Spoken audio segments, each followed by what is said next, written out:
Anima digna poi Siligo, provincia di Sassari.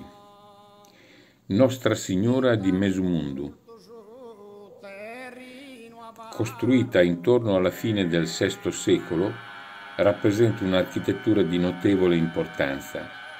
Nella costruzione furono utilizzate parti delle murature degli ambienti termali limitrofi.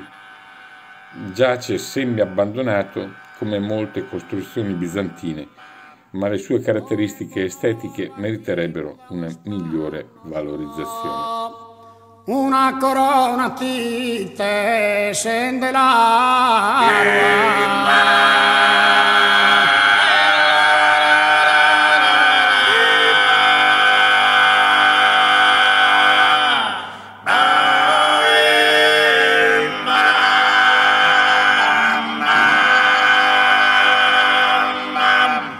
Da ogni parte minore se manno, besitana susito sacro e caro. In ue l'han ferito un morto e rutto, pro li rendere onore incorrutto.